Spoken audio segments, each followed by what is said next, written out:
모든 분들이 공통적으로 말씀하십니다. 제발 자연스럽게 해주세요. 제발 느끼하지 않게 해주세요. 제가 볼 때 이거는 앞으로 10년이 지나도 진료하게 되면 똑같이 말씀하실 것 같아요. 우리가 항상 명심해야 될 거, 자연스럽게.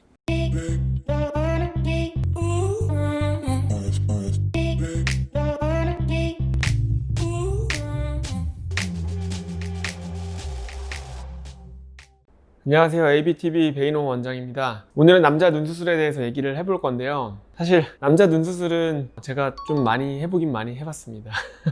누구 못지않게 많이 해봤다, 이 정도로 말씀을 드릴 수 있을 것 같아요. 그래서 많은 남자 환자분들과 교류를 해보면은 결국 원하시는 거는 거의 비슷한 것 같아요. 그래서 오늘은 그 부분들에 대해서 얘기를 좀 해보고자 합니다. 남자 눈 수술에서 사실 제일 중요한 거는 예쁘게 되는 것도 중요한데, 더 중요한 거는 이상하지 않게 되는 게 더 중요하다고 보시면 될 것 같아요. 그래서 제가 환자분들께도 항상 말씀드리는데, 효과가 확 커지는 것도 중요하지만 남들이 봤을 때 티 안 나고 자연스럽게 되는 게 더 중요하다, 이렇게 보시면 될 것 같아요. 그래서 우리가 흔히 효과랑 자연스러움을 같이 놓고 보면 이게 항상 같이 갈 수는 없거든요. 그래서 어느 순간을 지나게 되면 효과가 좋을수록 자연스러움은 당연히 좀 떨어질 수밖에 없습니다. 그래서 남자분들은 효과에 조금 손해를 보더라도 자연스러움에 조금 더 초점을 맞추자, 이렇게 말씀드리고, 결국 남자 눈은 라인을 낮게 자연스럽게 잡고 적절하게 눈매 교정을 해주는 그런 수술을 하는 경우가 제일 많은데, 여자들에 비해서 피부가 두툼하고 조직이 좀 많은 분들이 많기 때문에 기본적으로 절개를 하는 경우가 여성분들보다는 좀 많다 보시면 될 것 같고, 또 진성 안검하수보다는 피부 덮임으로 인한 가성 안검하수가 생각보다 많기 때문에 눈매 교정을 막 세게 해주는 경우는 생각보다 많지는 않습니다. 그래서 남자분들 절개 쌍꺼풀 권해드리면 굉장히 겁내하시는 분들이 많은데, 여성분들 높게 라인 잡아서 절개 쌍꺼풀 수술하는 거랑은 조금 케이스가 다르다. 결론적으로 말씀드리면 붓기도 훨씬 더 적고 흉터 느낌도 훨씬 더 적거든요. 사실 여성분들에게 절개 쌍꺼풀 권할 때는 조금 더 조심스럽게 권하는 편이지만, 남성분들은 기본적으로 라인이 굉장히 낮기 때문에 절개 쌍꺼풀을 하더라도 우리가 흔히 생각하는 그런 이상하고 어색한 눈이 되는 경우는 드물다. 쌍꺼풀 수술 방법이 어색한 눈을 만드는 게 아니고 디자인의 정도와 눈매 교정 정도가 눈의 어색함을 결정한다, 이렇게 보시면 될 것 같아요. 즉, 절개 쌍꺼풀을 권하더라도 너무 두려워하지 마시라, 이 얘기를 꼭 해드리고 싶습니다. 몇 가지 정도 좀 짚어볼 건데요. 일단 라인의 크기는 다들 아시겠지만 본인에게 맞게 최대한 낮게 디자인을 하는데, 찾아보신 분들은 알겠지만 아예 무쌍으로 하는 경우는 사실 드물고, 대부분 뒤쪽에는 아주 얇게 쌍꺼풀이 보이게 되는 경우가 더 많습니다. 근데 몇몇 남자분들 중에서 병적으로 쌍꺼풀 보이는 걸 싫어하시는 분들이 뒤쪽에 보이는 것도 절대 보이면 안 된다, 이렇게 말씀하시는 분들이 있는데, 사실 뒤쪽에 보이는 쌍꺼풀 느낌은 시간이 지나고 피부가 덮이면서 대부분 문제가 안 되는 경우가 많아요. 우리가 결국 이 뒤쪽에 쌍꺼풀 라인까지 안 보이게 하려고 라인을 너무 낮추다 보면 한두 달만 지나고 나도 눈 커진 효과가 확 떨어지는 경우가 있거든요. 그래서 우리가 효과적인 측면을 또 그렇다고 고려를 안 할 수가 없기 때문에 쌍꺼풀 보이는 정도와 효과를 적절히 고려해서 그 중간점을 잘 잡아야 됩니다. 피부의 두께감이나 안구가 돌출된 정도에 따라서 이제 라인 높이 잡는 정도는 경험적으로 다를 수 있거든요. 그래서 환자분들 중에서 나는 몇 미를 해야 되냐, 뭐 이렇게 숫자를 얘기하시는 분들이 있는데, 이런 건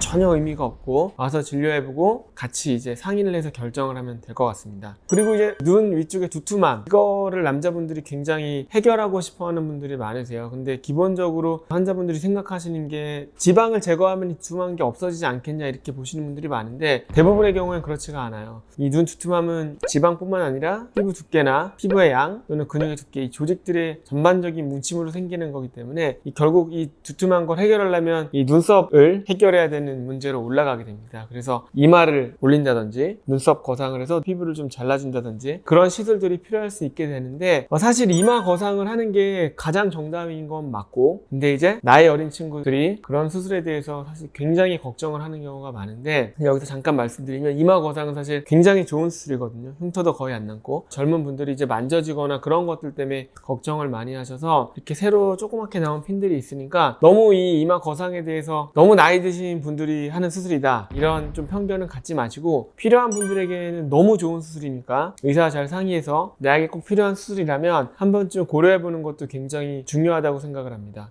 이제 마지막으로 트임을 좀 같이 생각을 해봐야 되는데, 아무래도 남자 눈은 다들 아시겠지만 위아래로 큰 것보다 사실 좌우로 긴 게 굉장히 중요하거든요. 그래서 우리 사실 TV를 봐도 연예인들 중에서 사실 눈이 작은 사람이 많은데 되게 예쁜 눈들이 많아요. 그런 분들은 자세히 보면 좌우 길이감이 굉장히 좋으신 분들이에요. 그래서 결국 앞쪽으로 좀 느낌을 주려면 앞트임을 해야 되고, 뒤쪽은 이제 디미트임을 해줘야 되는 건데, 그렇다고 제가 모든 남자분들께 트임을 사실 적극적으로 권해드리진 않습니다. 조금이라도 어색하게 되다 보면 그것 때문에 스트레스 받아 하시는 분들이 되게 많아요. 그래서 저도 진료를 할 때는 꼭 필요하거나 해서 효과를 확 볼 수 있는 분들이 아니면 트임은 먼저 적극적으로 잘 권하진 않는 편이고, 일단 앞트임 같은 경우는 흉터의 문제도 있고, 남자분들 같은 경우는 좀 자연스럽게 조금 아쉽더라도 덜 트는 게 저는 개인적으로 좋다고 보고 있고, 뒷밑트임은 오히려 제가 좀 적극적으로 권해드리는 편이에요. 뒷미팅 같은 경우는 수술을 하더라도 흉터가 문제가 되는 경우가 사실상 거의 없기 때문에 남성분들이 좀 부담감 없이 좀 더 시원한 눈을 가질 때 좀 더 도움이 많이 된다고 저는 생각을 하고 있습니다. 그래서 뒷미팅을 좀 더 적극적으로 권하는 편이다. 앞팀은 하더라도 최대한 자연스럽게 권하는 편이다. 이렇게 좀 아시면 될 것 같아요.